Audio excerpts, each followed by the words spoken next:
Visual spatial relations is the ability to visually perceive two or more objects in relation to each other and to your own body.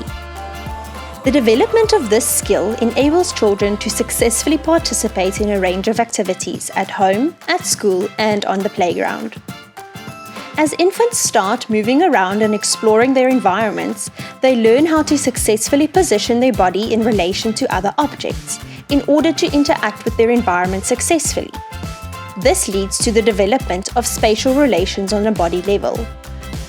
Through participation in activities such as eating, dressing, and playing, this skill also develops on a 3D level, as children start learning about the position of the objects in relation to others. Finally, this skill is developed on a 2D level, when children become aware of the position of pictures or letters on a page, and learn how to position and orientate pictures and letters correctly when drawing or writing.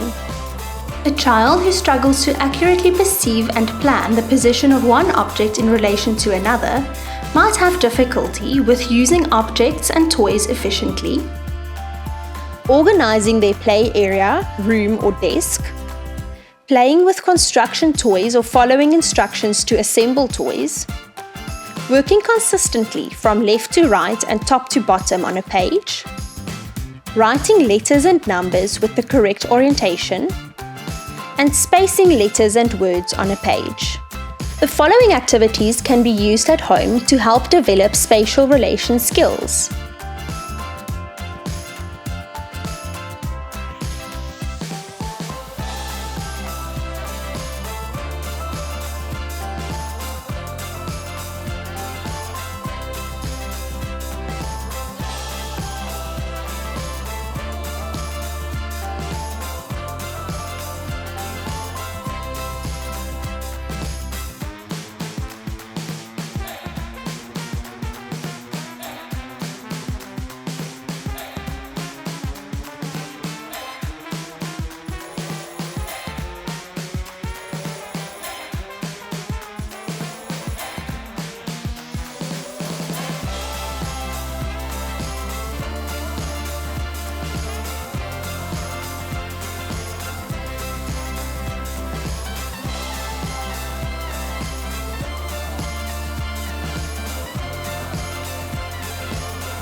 Please remember that the activities in this video are not meant to be used as treatment for children with perceptual difficulties, and if you are concerned about your child's development in this area, a professional should be consulted.